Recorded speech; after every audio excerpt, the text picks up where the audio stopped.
ಎಲ್ಲ ಜಾತಿ, ಎಲ್ಲ ಧರ್ಮ, ಎಲ್ಲ ಸಮಾಜದವ್ರಿಗೆ ಸಮಾನತೆಯನ್ನ ಕೊಟ್ಟಿರ್ತಕ್ಕಂಥ ಈ ಒಂದು ಪಕ್ಷದಲ್ಲಿ ಈ ದಿವಸ ನಾನು ಒಬ್ಬ ದಲಿತ ಸಮಾಜಕ್ಕೆ ಸೇರಿದಂತ ಒಬ್ಬ ಮಹಿಳೆ ಈ ದಿವಸ ನಿಮ್ ಮುಂದೆ ಈ ಮೈಕ್ ನಲ್ಲಿ ಮಾತನಾಡ್ತಾ ನಿಂತಿದ್ದೀನಿ ಅಂದ್ರೆ ಅದಕ್ಕೆ ಕಾರಣ ಒಂದು ಅಂಬೇಡ್ಕರ್ ಅವರ ಮೀಸಲಾತಿ, ಇನ್ನೊಂದು ಕಾಂಗ್ರೆಸ್ ಪಕ್ಷ. ಬಂಧುಗಳೇ, ಈ ಒಂದು ಚುನಾವಣಾ ವೇದಿಕೆ ಕಾರ್ಯಕ್ರಮದಲ್ಲಿ ನಿಮ್ಮೆಲ್ಲರ ಮೆಚ್ಚಿನ ನಾಯಕರಾದಂತಹ, ಈ ನಾಡು ಕಂಡಂತಹ ಧೀಮಂತ ನಾಯಕರು, ಎರಡನೇ ದೇವರಾಜು ಅರಸು ಅಂತಲೇ ಹೆಸರು ಪಡ್ಕೊಂಡಿರ್ತಕ್ಕಂತಹ ಸಿದ್ದರಾಮಯ್ಯ ಸಾಹೇಬರು ಆಗಮಿಸ್ತಾ ಇದ್ದಾರೆ. ಹಾಗೇನೆ ನಮ್ಮ ಕಾಂಗ್ರೆಸ್ ಪಕ್ಷದ ಚೇತನ ಶಕ್ತಿ, ಟ್ರಬಲ್ ಶೂಟರ್ ಅಂತಾನೆ ಹೆಸರು ತಗೊಂಡಿರ್ತಕ್ಕಂಥ ಡಿ.ಕೆ. ಶಿವಕುಮಾರ್ ಸಾಹೇಬರು ಕೂಡ ಆಗಮಿಸ್ತಾ ಇದ್ದಾರೆ.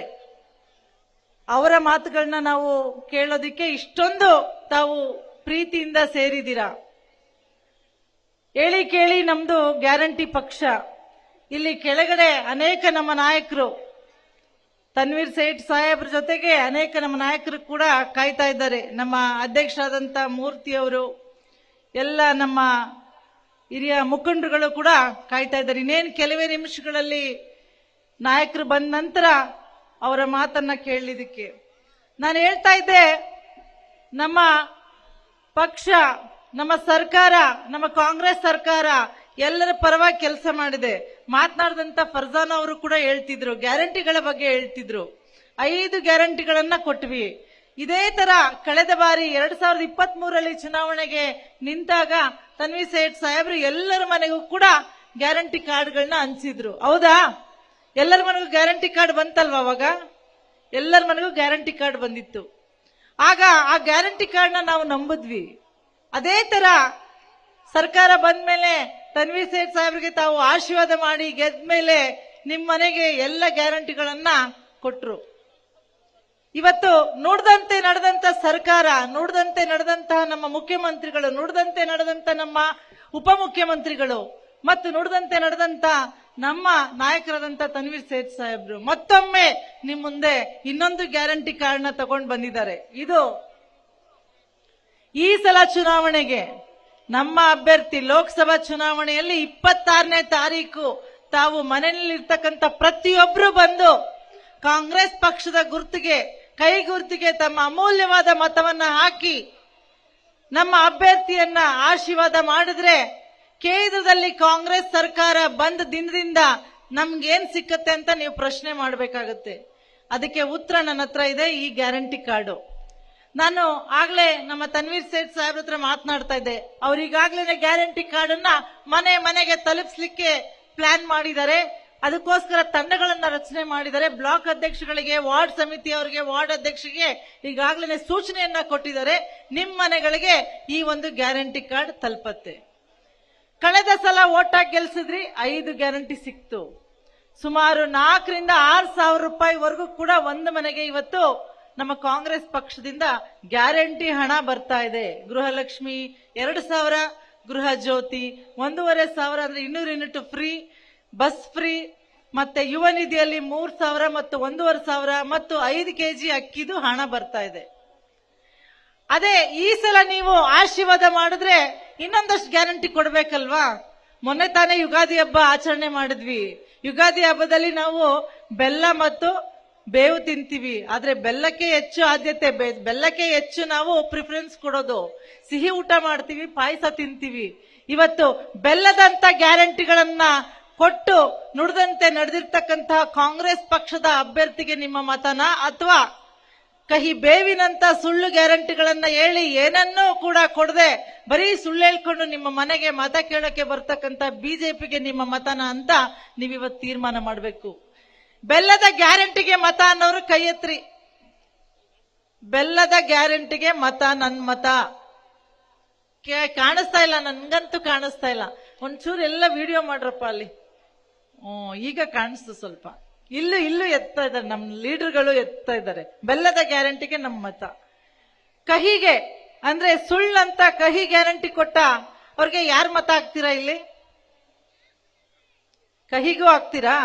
ಇಲ್ಲ, ಯಾರು ಆಗ್ತಾ ಇಲ್ಲ, ಹಿಂಗಂತ ಇದ್ದಾರೆ. ಹೌದು, ಸುಳ್ಳು ಸತ್ಯ ಎರಡೇ ನಮ್ಮ ಮುಂದೆ ಇರೋದು. ನಿಮ್ಗೋಸ್ಕರ ನಾವು ಎಷ್ಟೊಂದು ಗ್ಯಾರಂಟಿಯನ್ನ ಕೊಟ್ಟಿದೀವಿ, ಇನ್ನೂ ಒಂದಷ್ಟು ಗ್ಯಾರಂಟಿಯನ್ನ ಕೊಡ್ತಾ ಇದೀವಿ. ಅದರಲ್ಲಿ ನಮ್ಮ ಯುವಕರಿಗೆ ಉದ್ಯೋಗ ಕೊಡ್ತೀವಿ ಅಂತೇಳಿ ಸುಳ್ಳು ಹೇಳಿದ್ರಲ್ವಾ, 2 ಲಕ್ಷ ಉದ್ಯೋಗ ಕೊಡ್ತೀವಿ ಅಂತ ಕೊಟ್ರ ಬಿಜೆಪಿನವರು? ಒಂದು ಕೊಟ್ಟಿಲ್ಲ, ಯಾರಿಗೂ ಕೆಲಸನೂ ಕೊಡ್ಲಿಲ್ಲ, ಅವರು ಕೇಳಕ್ಕೂ ಸಿಗೋದು ಇಲ್ಲ. ಮೋದಿ ಅವರು ಇವತ್ತು ಬಂದಿದ್ರು, ನಾವು ಪ್ರಶ್ನೆ ಮಾಡ್ಬೇಕಾಗಿತ್ತು, ಮಾಡಿದೀವಲ್ವಾ ಇವತ್ತು. ನಾವು ಸಾಮಾಜಿಕ ಜಾಲತಾಣದಲ್ಲಿ ಮಾಡ್ತಾ ಇದೀವಿ, ಉದ್ಯೋಗ ಕೊಡಕ್ಕಾಗ್ಲಿಲ್ಲ, ಯಾಕೆ ಬಂದ್ರಿ ಮೈಸೂರಿಗೆ ಅಂತ. ಮೈಸೂರನ್ನ ಪ್ಯಾರಿಸ್ ಮಾಡ್ತೀನಿ ಅಂದವ್ರು ಇವತ್ತು ಬಂದು ಭಾಷಣ ಬಿಗಿದು ಮತ್ತೆ ಹೋದ್ರು. ಮತ್ತೆ ಅವ್ರು ಕಾಣಿಸೋದೆ ನೆಕ್ಸ್ಟ್ ಚುನಾವಣೆಗೆ. ನಮ್ಮಲ್ಲಿ ಇವತ್ತು ಬರ ಬಂದಿದೆ, ದುಡ್ಡು ಕೊಡಿ ಅಂದ್ರೆ ಕೊಟ್ಟಿಲ್ಲ. ಬೇಡಪ್ಪ, ನಾವು ಅಷ್ಟು ಟ್ಯಾಕ್ಸ್ ಕಟ್ಟಿದೀವಿ, ನಮ್ ಟ್ಯಾಕ್ಸ್ ಹಣವನ್ನ ಕೊಡಿ ಅಂದ್ರೆ ಕೊಟ್ಟಿಲ್ಲ. ಕನ್ನಡಿಗರಿಗೆ ಯಾವಾಗ್ಲೂ ಅನ್ಯಾಯ, ಮಲ್ತಾ ಇದ್ದವ್ರನ್ನೇ. ನಮ್ಮನ್ನ ಯಾವಾಗ್ಲೂ ಇದೇ ರೀತಿ, ಕರ್ನಾಟಕ ಅಂದ್ರೆ ಅಸಡ್ಡೆ. ಬಿಜೆಪಿ ಕೇಂದ್ರ ಸರ್ಕಾರಕ್ಕಿರ್ಬೋದು, ನಿರ್ಮಲಾ ಸೀತಾರಾಮನ್ ಅವ್ರಿಗಿರ್ಬೋದು. ಮೊನ್ನೆ ಕೃಷ್ಣ ಬೈರೇಗೌಡರು ವಾದ ಮಾಡಕ್ ಕರೆದ್ರು, ಬನ್ನಿ ಚರ್ಚೆ ಮಾಡೋಣ ಅಂತ, ತಪ್ಪಿಸ್ಕೊಂಡು ಹೊಟ್ಟೋದ್ರು ಅವ್ರು. ನಿರ್ಮಲಾ ಸೀತಾರಾಮನ್ ಬರ್ಲೇ ಇಲ್ಲ. ಸುಳ್ಳು ಹೇಳೋರ್ಗೆ ಸತ್ಯನ ಹೆಂಗೆ ಎದುರಿಸಕ್ಕಾಗತ್ತೆ ಅಲ್ವಾ? 2 ಕೋಟಿ ಉದ್ಯೋಗ ಇರ್ಲಪ್ಪ, ಅಚ್ಚೇ ದಿನ ತರ್ತೀನಿ ಅಂದಿದ್ರು. ಸಿದ್ದರಾಮಯ್ಯ ಸಾಹೇಬ್ರು ಚೆನ್ನಾಗಿ ಹೇಳ್ತಾರೆ, ಅಚ್ಚೇ ದಿನ್ ತರ್ತೀವಿ ಅಂತಿದ್ರು. ಎಲ್ಲಿ ಅಚ್ಚೇ ದಿನ ಅಂತ? ಬಂದಿದ್ಯಾ ಅಚ್ಚೇ ದಿನ? ಒಳ್ಳೆ ದಿನ ಬಂದಿದ್ಯಾ? ಬಂದಿಲ್ಲ. ಅದೇ ಅಚ್ಚೇ ದಿನ ಬಂದಿದೆ. ಎಲ್ಲಿ? ಕರ್ನಾಟಕದಲ್ಲಿ ಒಳ್ಳೆ ದಿನಗಳನ್ನ ನೋಡ್ತಾ ಇದ್ದೀವಿ.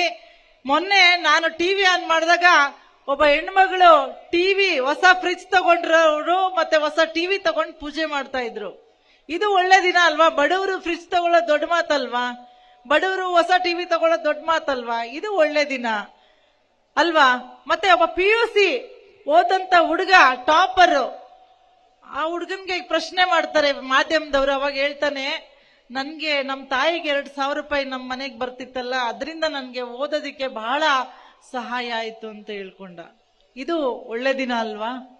ಹಾಗೇನೆ ಒಬ್ಬ ತಾಯಿ, ಮೊನ್ನೆ KR ಕ್ಷೇತ್ರದಲ್ಲಿ ನಾವು ಮಾತನಾಡುವಾಗ ಯಾರೋ ಹೇಳಿದ್ರು, ನಮ್ಮ ನಾಯಕರೊಬ್ರು ಹೇಳ್ತಾ ಇದ್ರು, ಮನೆ ಹತ್ರ ಓಟ್ ಕೇಳಕ್ಕೆ ನಾವು ಹೋದಾಗ ನಮ್ಮ ಅಭ್ಯರ್ಥಿ ಪರವಾಗಿ ತಾಳಿ ತೋರಿಸ್ಬಿಟ್ಟಿದ್ದೀನಿ, ಅಡ ಇಟ್ಟಿದ್ದೆ ನಾನು. ಆದ್ರೆ ತಾಳಿ ಬೆಲೆ ಏನಂತ ನಮ್ಗೆ ಗೊತ್ತಿದೆ. ಅದು ಅಂದೇ ಅಲ್ಲ, ಎಷ್ಟೊಂದು ಒಡವೆಗಳನ್ನ, ಕೈಯಲ್ಲಿದ್ದ ಬಳೆನ, ಕೈಯಲ್ಲಿದ್ದ ಸರವನ್ನ ಅಡವಿಟ್ಟಿದ್ದ ಹೆಣ್ಮಕ್ಳು ಇವತ್ತು ಆ 2,000ವನ್ನ ಕೂಡಾಕಿ ಮತ್ತೆ ಆ ಬಂಗಾರವನ್ನ ಬಿಡಿಸ್ಕೊಳ್ತಾ ಇದ್ದಾರೆ. ಇದು ಅಚ್ಚೇ ದಿನ. ಕಾಂಗ್ರೆಸ್ ಸರ್ಕಾರ ತಂದಿರ್ತಕ್ಕಂಥ, ಕರ್ನಾಟಕದಲ್ಲಿ ತಂದಿರ್ತಕ್ಕಂಥ ಅಚ್ಚೇ ದಿನ. ಇವತ್ತು ಇಡೀ ದೇಶದಲ್ಲಿ ಕರ್ನಾಟಕ ಮಾಡೆಲ್ ಫೇಮಸ್. ಅದರಲ್ಲೂ ನಮ್ಮ ಸನ್ಮಾನ್ಯ ಮುಖ್ಯಮಂತ್ರಿಗಳು ಸಿದ್ದರಾಮಯ್ಯನವರು ಮತ್ತು DK ಶಿವಕುಮಾರ್ ಅವರು ಹೆಂಗೆ ಅಂದ್ರೆ ಜೋಡೆತ್ತುಗಳ ತರ ಬರ್ತಾ ಇದಾರೆ ಅಂದ್ರೆ, ಬಿಜೆಪಿನವರು ನಿದ್ದೆನೆ ಮಾಡ್ತಾ ಇಲ್ಲ. JDSನವ್ರು ಬಿಜೆಪಿನವ್ರ ಜೊತೆ ಆಗ್ಬಿಟ್ಟಿದ್ದಾರೆ. ಇವತ್ತು ಅವ್ರಿಗೆ ಭಯ ಬಂದ್ಬಿಟ್ಟಿದೆ, ಇಲ್ಲೂ ಸೋಲ್ತಾರೆ ಅಂತ. ಇವತ್ತು ಈಗಾಗಲೇ ರಿಪೋರ್ಟ್ ಸಿಕ್ಕಿದೆ. ನಿಮ್ಗೆ ಗೊತ್ತಿರಂಗೆ 28ರಲ್ಲಿ 28ಕ್ಕೂ ಕೂಡ ನಾವು ಕರ್ನಾಟಕದಲ್ಲಿ ಕಾಂಗ್ರೆಸ್ ಈ ಒಂದು ಲೋಕಸಭಾ ಎಲೆಕ್ಷನ್ ಅಲ್ಲಿ ಗೆಲ್ತೀವಿ ಅನ್ನೋ ಒಂದು ಮಾತನ್ನ ಎಲ್ರು ಹೇಳ್ತಾ ಇದ್ದಾರೆ. 20 ಗ್ಯಾರಂಟಿಯಾಗಿ ಗೆಲ್ತೀವಿ. ಅದರಲ್ಲೂ ಒಂದೇ ಹೇಳಕ್ ಇಚ್ಛಿಸ್ತೀನಿ, ಒಂದು ಹಾಡಿದೆ ಗೊತ್ತಾ ನಿಮಗೆ? ರಾಜ್ಕುಮಾರ್ ಸಹೋದರರು ಒಂದು ಹಾಡು, ಹಳೆ ಹಾಡು ನೆನ್ಸ್ಕೊಳ್ತಾ ಇದ್ದೆ ನಾನು. ನಾ ಬೆಂಕಿಯಂತೆ ನಾ ಗಾಳಿಯಂತೆ, ಈ ಜೋಡಿ ಮುಂದೆ ವೈರಿ ಉಳಿಯುವನ್ನೇ. ಈ ಸಾಂಗ್ ಯಾವಾಗೂ ನನ್ಗೆ ಕನಸಿನಲ್ಲಿ ಬಂದಂಗ್ ಬರ್ತಾ ಇರುತ್ತೆ. ಒಬ್ರು ಬೆಂಕಿ ಹಂಗೆ ಸಿದ್ದರಾಮಯ್ಯವ್ರು ನಿಂತ್ರೆ, ಗಾಳಿ ತರ ನಮ್ಮ ಬಂಡೆ DK ಶಿವಕುಮಾರ್ ಸಾಹೇಬ್ರು ನಿಂತಿರ್ತಾರೆ. ಇವರಿಬ್ರು ಜೋಡಿನ ಯಾರು ಎದುರಿಸಕ್ಕಾಗ್ತಿಲ್ಲ. ಇವತ್ತು ಮೋದಿ ಬಂದು ಹೋಗಿದ್ದಾರೆ, ನಾಳೆ ಮೋದಿನ ಮರ್ತೋಗ್ತಾರೆ. ಯಾವ ಮೋದಿ ಅಲೆನೂ ಇಲ್ಲ ಕರ್ನಾಟಕದಲ್ಲಿ, ಯಾವ ಮೋದಿ ಅಲೆನೂ ಇಲ್ಲ, ಯಾವ ಬಿಜೆಪಿ ಅಲೆನೂ ಇಲ್ಲ. ಅಲೆ ಯಾವ್ದಿದೆ ಗೊತ್ತಾ? ಇವತ್ತು ಗ್ಯಾರಂಟಿಗಳ ಅಲೆ ಇದೆ ಕರ್ನಾಟಕದಲ್ಲಿ. ಈ ಅಲೆ ಮುಂದೆ ಯಾವ ವೈರಿನೂ ಕೂಡ ಉಳಿಯೋದಿಲ್ಲ ಅನ್ನೋದನ್ನ ನಾವಿವತ್ತು ಧೈರ್ಯದಿಂದ ಹೇಳ್ತಾ, ನೀವು ಈ 20ನೇ ತಾರೀಕು ಚುನಾವಣೆಗೆ ಪ್ರತಿಯೊಬ್ರು, ನಿಮ್ಮ ಮನೇಲಿ ಇರ್ತಕ್ಕಂಥ ಪ್ರತಿಯೊಬ್ರು, ಮಕ್ಕಳಿಂದ ಹಿಡಿದು ನಿಮ್ಮ ಕುಟುಂಬದವ್ರು, ಒಂದು ಓಟು ಮಿಸ್ ಆಗಬಾರ್ದು. ಅವತ್ತು ಜುಮ್ಮಾ ಇದೆ ಅಂತ ಯಾರೋ ಹೇಳ್ತಾ ಇದ್ರು. जुम्मा है क्या उस दिन? हाँ जुम्मा है, लेकिन हमारी भविष्य के लिए, हमारी बच्चों की भविष्य के लिए, हमारी देश की भविष्य के लिए हमको उस दिन वोट डालने हैं. किसको डालना है? कांग्रेस हाथ को डालना है. ಹೌದಲ್ವಾ? ಅವತ್ತು ನಾವು ಎಲ್ಲ ನಮ್ಮ ಭವಿಷ್ಯಕ್ಕಾಗಿ ಏನೇ ಇದ್ರೂ ಕೂಡ ಜುಮ್ಮಾನು ಮಾಡಬೇಕು, ಓಟು ಹಾಕ್ಬೇಕವತ್ತು. ಒಂದು ಓಟನ್ನು ಬಿಡದೆ ನೀವು ಓಟ್ ಹಾಕಿ. ಅವತ್ತು ತನ್ವೀರ್ ಸೇಠ್ ಸಾಹೇಬ್ರು ಈಗಾಗಲೇ ಮಾತು ಕೊಟ್ಟಿದ್ದಾರೆ ಅಂತ ಆರೀಫ್ ಅಣ್ಣ ಹೇಳ್ತಾ ಇದ್ರು. ಹೌದು, 1 ಲಕ್ಷ ಅಲ್ಲ, ನನಗೆ ಅನ್ನಿಸ್ತಾ ಇದೆ ನಿಮ್ಮನ್ನೆಲ್ಲ ನೋಡಿದ್ರೆ ನೀವು ಇಲ್ಲಿ 1.5 ಲಕ್ಷ ಲೀಡ್ನ ಕೊಟ್ಟು ಈ ಸಲ ಕಾಂಗ್ರೆಸ್ ಪಕ್ಷವನ್ನ ಗೆಲ್ಲಿಸ್ತೀರಾ ಅನ್ನೋ ಒಂದು ವಿಶ್ವಾಸ ನನಗೆ ಮೂಡ್ತಾ ಇದೆ. ಕಾಂಗ್ರೆಸ್ ಗ್ಯಾರಂಟಿ ಕಾರ್ಡ್ ಅಲ್ಲಿ ಏನೇನಿದೆ ಅಂತ ಬೇಗ ಹೇಳ್ಬಿಡ್ತೀನಿ, ಕೇಳಿಸ್ಕೊಳ್ಳಿ. ಆಗ್ಲೇ ಹೇಳ್ದಂಗೆನೆ ವರ್ಷಕ್ಕೆ ಗೃಹಲಕ್ಷ್ಮಿಯಲ್ಲಿ 2,000ದಂಗೆ 24,000 ಸಿಗ್ತಾ ಇದೆ. ಹೌದಾ? 24,000 ನಮಗ್ ಬರ್ತಾ ಇದೆ ವರ್ಷಕ್ಕೆ 12 ತಿಂಗಳಿಗೆ. ಅದೇ ನೀವು ಈ ಸಲ ನಮ್ಮ ಕಾಂಗ್ರೆಸ್ ಸರ್ಕಾರವನ್ನ ಕೇಂದ್ರದಲ್ಲಿ ತಂದ್ರೆ ವರ್ಷಕ್ಕೆ 1 ಲಕ್ಷ ಒಂದು ಕುಟುಂಬಕ್ಕೆ. ಇದು ಮಹಾಲಕ್ಷ್ಮಿ. ಈಗ ಗೃಹಲಕ್ಷ್ಮಿ ಬರ್ತಾ ಇದ್ದಾಳೆ ನಿಮ್ಮ ಮನೆಗೆ, ಮತ್ತೆ ನೀವು ಓಟ್ ಹಾಕಿ ಗೆಲ್ಸಿದ್ರೆ ಮಹಾಲಕ್ಷ್ಮಿ ನಿಮ್ಮ ಮನೆಗೆ ಬರ್ತಾಳೆ. 1 ಲಕ್ಷ ಎತ್ಕೊಂಡು ಬರ್ತಾಳೆ. ಯಾರು ಬೇಡ ಅಂತೀರಾ, ಯಾರು ಬೇಕಂತೀರಾ? ಬೇಡ ಅನ್ನೋರ್ ಕೈ ಎತ್ತಿ ನೋಡೋಣ. ಯಾರು ಎತ್ತಲ್ಲ. ಬೇಕು ಅನ್ನೋರ್ ಕೈ ಎತ್ತಿ. ಮಹಾಲಕ್ಷ್ಮಿ ಬೇಕು ನಮ್ಮ ಮನೆಗೆ. ನನಗೂ ಬೇಕಪ್ಪ, ನಿಮ್ಗೂ ಬೇಕು. ಹೌದು, ಯಾರು ಬೇಡ ಅನ್ನಲ್ಲ. ಮಹಾಲಕ್ಷ್ಮಿನ ಕರ್ಕೋಬೇಕಾದ್ರೆ ಕಾಂಗ್ರೆಸ್ ಪಕ್ಷಕ್ಕೆ 26ನೇ ತಾರೀಕು ಅಭ್ಯರ್ಥಿಗೆ, ನಮ್ಮ ಅಭ್ಯರ್ಥಿಗೆ ಕೈ ಚಿಹ್ನೆಗೆ ಓಟ್ ಹಾಕ್ಬೇಕು ನೀವು. ಇಷ್ಟು ಹೇಳ್ತಾ, ಪ್ರತಿ ವರ್ಷ ಬಡ ಕುಟುಂಬದ ಮಹಿಳೆಗೆ 1 ಲಕ್ಷ, ಉದ್ಯೋಗ ಇಲ್ದಿರ್ತಕ್ಕಂತಹ ನಿಮ್ಮ ಮಕ್ಕಳಿಗೆ ವರ್ಷಕ್ಕೆ 1 ಲಕ್ಷ ಮತ್ತು ಉದ್ಯೋಗವನ್ನ ಕೊಡಿಸ್ತಕ್ಕಂಥ ಗ್ಯಾರಂಟಿಯನ್ನ ಕಾಂಗ್ರೆಸ್ ಪಕ್ಷ ಮಾಡ್ತಾ ಇದೆ. ರೈತ ಬಂಧುಗಳಿಗೆ ಅವರ ಸಾಲ ಮನ್ನಾ, ನಾವು ಅಧಿಕಾರಕ್ಕೆ ಬಂದಿಂದ ಅವರಿಗೆ ಸಾಲ ಮನ್ನಾ ಮಾಡ್ತೀವಿ ಮತ್ತು ಅವರು ಬೆಳೆದಂತಹ ಬೆಳೆಗಳಿಗೆ ನಾವು ಬೆಂಬಲ ಬೆಲೆಯನ್ನ ಕೊಡ್ತೀವಿ ಅನ್ನೋದು ಮುಖ್ಯವಾದ ಗ್ಯಾರಂಟಿ. ಮತ್ತು ನರೇಗಾ ಇಷ್ಟು ದಿನ ಹಳ್ಳಿಗಳಲ್ಲಿ ಇರ್ತಾ ಇತ್ತು. ಇನ್ಮೇಲೆ ತನ್ವೀರ್ ಸೇಠ್ ಸಾಹೇಬ್ರು ನಮ್ಮ ಸಿಟಿನಲ್ಲಿ ಇರ್ತಕ್ಕಂತಹ ಕೂಲಿ ಕಾರ್ಮಿಕರಿಗೂ ಕೂಡ ದಿನ 400 ರೂಪಾಯಿ ವೇತನದೊಂದಿಗೆ ಕೆಲಸವನ್ನ ಕೊಡ್ಲಿಕ್ಕೆ ಅವಕಾಶವಿದೆ. ಅದು ದಿನಕ್ಕೆ 400 ರೂಪಾಯಿ ನರೇಗಾ ಕನಿಷ್ಠ ವೇತನವನ್ನ ನಮ್ಮ ಕೇಂದ್ರ ಸರ್ಕಾರ, ಕಾಂಗ್ರೆಸ್ ಸರ್ಕಾರ ಅಧಿಕಾರಕ್ಕೆ ಬಂದಿನಿಂದ ಮಾಡುತ್ತೆ. ಜೊತೆಗೆ ನಾವು ಜಾತಿ ಗಣತಿ ಮಾಡ್ತೀವಿ. ಯಾಕೆ ಜಾತಿ ಗಣತಿ ಮಾಡಬೇಕಾಗಿದೆ ಅಂದ್ರೆ, ನಮ್ಮಲ್ಲಿ ಸಾಕಷ್ಟು ಬಡವರು ಇದೀವಿ. ಇನ್ನೂ ಬಡವರು ಇವತ್ತು ಇನ್ನೂ ಉದ್ಧಾರ ಆಗ್ಬೇಕು. ಶ್ರೀಮಂತರಾಗೇ ಆಗ್ತಿದ್ದಾರೆ, ಬಡವರಾಗೇ ಆಗ್ತಿದ್ದಾರೆ. ಇವತ್ತು ನಮ್ಮ ಸರ್ಕಾರ, ಕಾಂಗ್ರೆಸ್ ಸರ್ಕಾರ ಈ ಒಂದು ಜಾತಿ ಗಣತಿ ಮಾಡೋದ್ರ ಮುಖಾಂತರ ಯಾರು ಬಡವರು, ಯಾರು ಸಾಹುಕಾರರು, ಯಾರು ಅಂತೆಲ್ಲ ತಿಳ್ಕೊಂಡು ಬಡವರಿಗೆ ಇನ್ನಷ್ಟು ಯೋಜನೆಗಳನ್ನ, ಇನ್ನಷ್ಟು ಶಕ್ತಿಗಳನ್ನ ಮಾಡ್ಲಿಕ್ಕೆ ನಾವು ಜಾತಿ ಗಣತಿಯನ್ನ ಮಾಡ್ಬೇಕಂತೇಳಿ ನಾವು ಭರವಸೆಯನ್ನ ಕೊಟ್ಟಿದ್ದೇವೆ. 5 ನ್ಯಾಯದ ಅಡಿಯಲ್ಲಿ ಇದನ್ನ ನ್ಯಾಯಪತ್ರ ಅಂತ ನಾವು ಕೇಂದ್ರ ಸರ್ಕಾರದ ಒಂದು ಘೋಷಣೆ ಆದಂತಹ, ನಮ್ಮ ಕೇಂದ್ರದ ಕಾಂಗ್ರೆಸ್ನಿಂದ ಘೋಷಣೆ ಆಗಿದೆ. ಇದರಲ್ಲಿ ನಮ್ಮ ಗ್ಯಾರಂಟಿ ಕಳೆದ ಬಾರಿ ಡಿ ಕೆ ಶಿವಕುಮಾರ್ ಸಾಹೇಬರು ಮತ್ತು ಸಿದ್ದರಾಮಯ್ಯ ಸಾಹೇಬರು ಸಿಗ್ನೇಚರ್ ಹಾಕಿದ್ರು. ಇದರಲ್ಲಿ ಮಲ್ಲಿಕಾರ್ಜುನ್ ಸಾಹೇಬರು, ಖರ್ಗೆ ಸಾಹೇಬರು ಮತ್ತು ರಾಹುಲ್ ಗಾಂಧಿ ಅವರು ಸಿಗ್ನೇಚರ್ ಹಾಕಿ ಕೊಡ್ತಾರೆ. ಇದು ನಮ್ಮ ನ್ಯಾಯಪತ್ರ. 5 ನ್ಯಾಯಗಳು ಅಂದ್ರೆ ಯುವ ನ್ಯಾಯ, ಮಹಿಳಾ ನ್ಯಾಯ, ಶ್ರಮಿಕ ನ್ಯಾಯ ಮತ್ತು ರೈತ ನ್ಯಾಯ ಮತ್ತು ಪಾಲುದಾರಿಕೆಯ ನ್ಯಾಯದ ಅಡಿಯಲ್ಲಿ ನಾವು 25 ಗ್ಯಾರಂಟಿಗಳನ್ನ ಕೊಡೋದ್ರ ಮುಖಾಂತರ ನಿಮಗೆ ಬೆಲ್ಲದ ಮೂಟೆಯನ್ನ ಕಾಂಗ್ರೆಸ್ ಪಕ್ಷ ಈ ಒಂದು ಚುನಾವಣೆ ನಂತರ ಕೊಡ್ತಾ ಇದೆ ಅನ್ನೋ ಒಂದು ಮಾತನ್ನ ಹೇಳ್ತಾ, ಇದಕ್ಕೆ ಯಾರ್ ಗ್ಯಾರಂಟಿ ಅಂತ ನೀವು ಕೇಳ್ಬೋದು. ಇವತ್ತು ಗ್ಯಾರಂಟಿ ಸಮಿತಿ ಉಪಾಧ್ಯಕ್ಷೆಯಾಗಿ ನಾನು ನಿಮ್ಮ ಮುಂದೆ ನಿಂತಿದ್ದೀನಿ.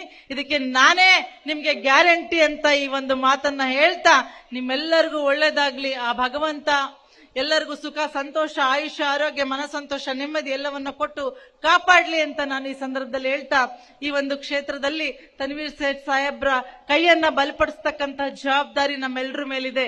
ಇವತ್ತು ನಮ್ಮ ನಾಯಕರ ಮಾತನ್ನ ಕೇಳಿ ಹೋಗಿ ನಾವೆಲ್ಲರೂ ಮನೆಯಲ್ಲಿ ಕೂರೋಂಗಿಲ್ಲ. ಪ್ರತಿ ವಾರ್ಡ್ನಲ್ಲೂ, ಪ್ರತಿ ಬೂತ್ನಲ್ಲೂ,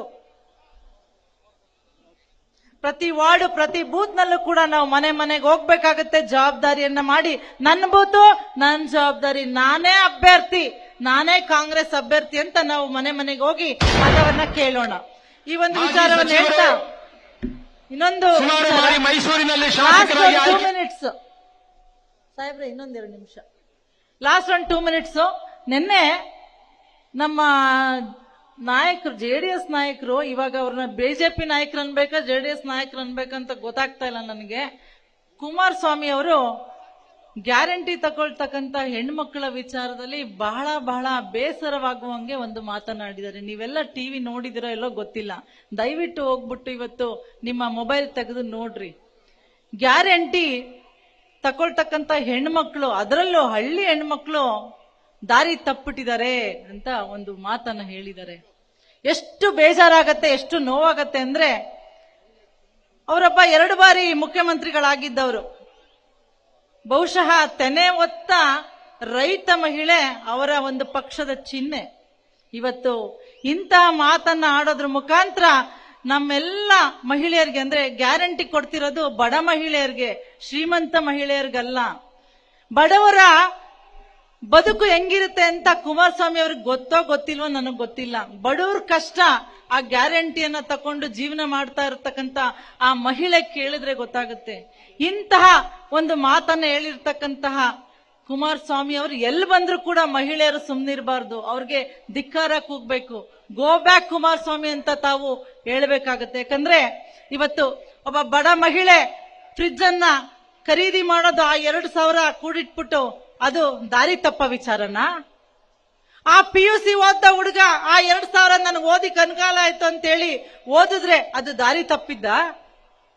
ಆ ಒಬ್ಬ ಮಹಿಳೆ ಟಿವಿ ತಕೊಂಡ್ ಬಂದ್ರೆ ಮನೆಗೆ ಅದು ದಾರಿ ತಪ್ಪ ವಿಚಾರನಾ? ಮನೆಯಲ್ಲಿ ಇರ್ತಕ್ಕಂತಹ ಮಕ್ಕಳಿಗೆ ಔಷಧಿಗೆ ದುಡ್ಡು ತಗೊಂಡು ಆ 2,000 ರೂಪಾಯಿ ಖರ್ಚು ಮಾಡಿ ಅದು ದಾರಿ ತಪ್ಪ ವಿಚಾರನಾ? ಎಂತ ಸ್ವಾಮಿ ಮಾತನಾಡ್ತೀರಿ ನೀವು? ಇದು ನಿಜಕ್ಕೂ ಕೂಡ ಇಡೀ ಮಹಿಳಾ ಕುಲಕ್ಕೆ, ಅದು ಗ್ಯಾರಂಟಿ ತಗೊಳ್ತಾ ಇರ್ತಕ್ಕಂಥ ನನ್ನ ತಾಯಂದಿರಿಗೆ, ನನ್ನ ಅಕ್ಕ ತಂಗಿಯರಿಗೆ ಮಾಡಿದಂತ ಅವಮಾನ. ಇದನ್ನ ನಾವು ನಾಳೆಯಿಂದ ಉಗ್ರ ರೀತಿಯಲ್ಲಿ ಧಿಕ್ಕರಿಸ್ತಕ್ಕಂಥ ಕೆಲಸವನ್ನ, ಖಂಡನೆ ಮಾಡ್ತಕ್ಕಂಥ ಕೆಲಸವನ್ನ ನಾವೆಲ್ಲರೂ ಮಾಡೋಣ. ಇದಕ್ಕೆ ನನ್ನ ಅಣ್ಣ ತಮ್ಮಂದಿರು ಎಲ್ಲರೂ ಕೂಡ ಇದಕ್ಕೆ ಜೊತೆಯಾಗಿ ನಿಲ್ಬೇಕು. ನಿಮ್ಮ ಮನೆ ಹೆಣ್ಮಕ್ಳ ಗೌರವದ ಧಕ್ಕೆ ಈ ಒಂದು ಮಾತಿನಿಂದ ಆಗಿದೆ. ಅವರ ಗೌರವವನ್ನ ಕಾಪಾಡ್ಕೊಳ್ತಕ್ಕಂಥದ್ದು ನಮ್ಮೆಲ್ಲರ ಜವಾಬ್ದಾರಿ. ಭಾರತ್ ಮಾತೆ ಒಬ್ಬ ಹೆಣ್ಮಗಳು. ಇವತ್ತು ಸಂವಿಧಾನ ಹೆಸರಿನಲ್ಲಿ ಬಾಬಾ ಸಾಹೇಬ್ ಅಂಬೇಡ್ಕರ್ ಅವರ ಒಂದು ಜನ್ಮ ದಿನಾಚರಣೆಯನ್ನು ಆಚರಣೆ ಮಾಡ್ತಾ ಇದ್ದೇವೆ. ಬಾಬಾ ಸಾಹೇಬ್ ಅಂಬೇಡ್ಕರ್ ಅವರು ಮೀಸಲಾತಿಯನ್ನು ಕೊಟ್ಟರು. ಮಹಿಳೆಯರು ರಾಜಕೀಯಕ್ಕೆ ಬರಬೇಕು, ಆರ್ಥಿಕವಾಗಿ ಸಾಮಾಜಿಕವಾಗಿ ಎಲ್ಲ ರೀತಿಯಲ್ಲೂ ಸಬಲೀಕರಣವಾಗಬೇಕಂತೇಳಿ ಸಾಕಷ್ಟು ನಮಗೆ ಸಂವಿಧಾನದಲ್ಲಿ ಅವಕಾಶವನ್ನು ಮಾಡಿಕೊಟ್ರು. ಆದ್ರೆ ಕುಮಾರಸ್ವಾಮಿ ಅವರ ಹೇಳಿಕೆ ಇದೆಯಲ್ಲ, ಇದು ನಮ್ಮ ಹೆಣ್ಣುಮಕ್ಕಳಿಗೆ ಅಲ್ಲ, ಇಡೀ ಮನುಕುಲಕ್ಕೆ ಇದೊಂದು ಅವಮಾನವಾದಂತ ಒಂದು ವಿಚಾರ ಅನ್ನೋದನ್ನ ನಾನು ಈ ಸಂದರ್ಭದಲ್ಲಿ ಹೇಳ್ತಾ, ನಾವೆಲ್ಲರೂ ನಾಳೆಯಿಂದ ಇದನ್ನ ಧಿಕ್ಕರಿಸತಕ್ಕಂಥ ಕೆಲಸವನ್ನು ಈಗಿಂದಲೇ ಮಾಡಬೇಕು ಅನ್ನೋ ಒಂದು ವಿಚಾರವನ್ನು ಕೂಡ ಈ ಸಂದರ್ಭದಲ್ಲಿ ಹೇಳಿ, ಬಹುಶಃ ನಮ್ಮ ಹೆಣ್ಣುಮಕ್ಕಳು ಇವತ್ತು ಗ್ಯಾರಂಟಿ ಪಡ್ಕೊಂಡಂತ ಹೆಣ್ಣುಮಕ್ಕಳು ಸ್ವಾಭಿಮಾನದ ಬದುಕನ್ನ ಕಟ್ಕೊಂಡು ಗ್ಯಾರಂಟಿಯ ನೆಮ್ಮದಿಯ ಬದುಕನ್ನ ಇವತ್ತು ಮಾಡ್ತಾ ಇದ್ದಾರೆ ಅಂದ್ರೆ ಅದು ನಮ್ಮ ಸರ್ಕಾರದ ಗ್ಯಾರಂಟಿ ಯೋಜನೆಗಳು ಕಾರಣ. ಹಾಗಾಗಿ ಮುಂದಿನ ಚುನಾವಣೆಯಲ್ಲಿ ಗ್ಯಾರಂಟಿ ತಗೊಂಡಂತಹ ಪ್ರತಿಯೊಂದು ಕುಟುಂಬದವರು ಕೂಡ ಎಲ್ಲರೂ ಸೇರಿ ನಾವು ಕಾಂಗ್ರೆಸ್ ಪಕ್ಷಕ್ಕೆ ವೋಟ್ ಹಾಕೋದ್ರ ಮುಖಾಂತರ ಮತ್ತೊಮ್ಮೆ ಇನ್ನಷ್ಟು ಗ್ಯಾರಂಟಿಗಳನ್ನ ಬರಮಾಡ್ಕೊಳ್ಳೋಣ ಅನ್ನೋ ಮಾತನ್ನ ಹೇಳಿ ಅವಕಾಶ ಕೊಟ್ಟಂತಹ ತನ್ವೀರ್ ಸೇಠ್ ಸಾಹೇಬ್ರು ಇವತ್ತು ನನಗೆ ಬಹಳ ಹೆಮ್ಮೆ. ನಮ್ಮ ಮೈಸೂರು ಭಾಗಕ್ಕೆ ಧ್ರುವನಾರಾಯಣ್ ಸಾಹೇಬ್ರ ನಂತರ ಮತ್ತೆ ನಮ್ಮ ತನ್ವೀರ್ ಸೇಠ್ ಸಾಹೇಬ್ರಿಗೆ ಕಾರ್ಯಾಧ್ಯಕ್ಷರಾಗಿ ನಮ್ಮ ಕಾಂಗ್ರೆಸ್ ಪಕ್ಷದಲ್ಲಿ ಅವಕಾಶ ಸಿಕ್ಕಿದೆ. ನಿಜಕ್ಕೂ ಕೂಡ ನಾನು ಬಹಳ ಹೆಮ್ಮೆಯಿಂದ, ನಿಮ್ಮೆಲ್ಲರಿಗೂ ಇದೊಂದು ಸೌಭಾಗ್ಯ. ಅವರ ಒಂದು ನೇತೃತ್ವದಲ್ಲಿ ನಾವು ಈ ಚುನಾವಣೆಯಲ್ಲಿ ಅತಿ ಹೆಚ್ಚು ಸೀಟ್ಗಳನ್ನ ಗೆಲ್ತೇವೆ ಮತ್ತು ಅವರ ಒಂದು ಮಾರ್ಗದರ್ಶನದಲ್ಲಿ ನಾವೆಲ್ಲರೂ ಕೂಡ ಅವರ ಕೈ ಬಲಪಡಿಸ್ತಕ್ಕಂತಹ ಒಂದು ಕೆಲಸಗಳನ್ನ ಮಾಡೋಣ. ಹೆಚ್ಚು ಗ್ಯಾರಂಟಿಗಳನ್ನ ಅವ್ರು ತರಲಿಕ್ಕೆ ಅವರ ಈ ಒಂದು ಕ್ಷೇತ್ರದಲ್ಲಿ ಹೆಚ್ಚು ಮತವನ್ನು ನೀಡೋದ್ರ ಮುಖಾಂತರ ಅವರನ್ನ ಕೈ ಬಲಪಡಿಸೋಣ. ಆ ಮೂಲಕ ಸಿದ್ದರಾಮಯ್ಯನವರ ಕೈಯನ್ನ, DK ಶಿವಕುಮಾರ್ ಸಾಹೇಬ್ರ ಕೈಯನ್ನ ಮತ್ತು ಮಲ್ಲಿಕಾರ್ಜುನ್ ಖರ್ಗೆ ಸಾಹೇಬ್ರ ಕೈಯನ್ನ ಬಲಪಡಿಸೋಣ ಅಂತ ಹೇಳ್ತಾ ಅವಕಾಶಕ್ಕಾಗಿ ವಂದಿಸಿ ನನ್ನ 2 ಮಾತುಗಳನ್ನ ಮುಗಿಸ್ತಾ ಇದ್ದೇನೆ. ಜೈ ಹಿಂದ್, ಜೈ ಕರ್ನಾಟಕ, ಜೈ ಕಾಂಗ್ರೆಸ್, ಜೈ ಭೀಮ್. ನ್ಯೂಸ್ ಫಸ್ಟ್, ನಿರ್ಭೀತಿಯಿಂದ ನಿಮ್ಮ ಪರವಾಗಿ.